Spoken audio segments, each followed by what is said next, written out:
Jangan pandang ringan bila baca buku huruf jadi kabur, bila lihat jauh, imej jadi samar dan berganda, mata cepat silau bila keluar kena cahaya matahari atau bila memandu waktu malam, lampu kenderaan lain terasa terlalu silau. Itu semua tanda-tanda mata sedang kabur menua mengikut masa. Soalan yang sangat baik. Saya tahu ramai orang bimbang perkara ini. Berita baiknya ia benar-benar berkesan.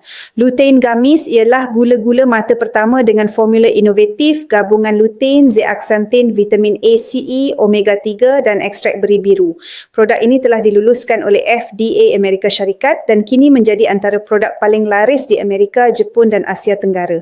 Dengan hanya 2 biji sehari, ramai pesakit saya mula rasa perubahan selepas 7 hari. Mata lebih jernih, kurang kering, kurang letih dan penglihatan lebih jelas. Ada yang meningkat sehingga 80% bergantung kepada keadaan. Yang penting anda sedang menyuburkan mata secara semula jadi dari dalam.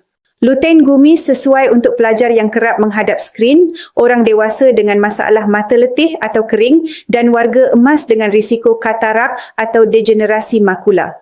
Ia juga selamat untuk pesakit kencing manis kerana bebas gula berbahaya serta melalui ujian ketat. Saya sendiri dan keluarga saya menggunakannya setiap hari.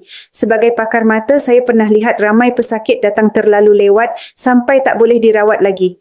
Jangan tunggu sehingga terlambat. Bayangkan jika suatu hari anda hilang penglihatan, anda takkan dapat melihat senyuman orang tersayang, tak lagi bebas melakukan perkara mudah sekalipun dan kos pembedahan untuk pulihkan penglihatan sangat mahal. Mulakan penjagaan mata anda sekarang. Lutein Gummies ialah cara mudah, selamat dan menjimatkan untuk menjaga mata setiap hari. Jangan tunggu lagi.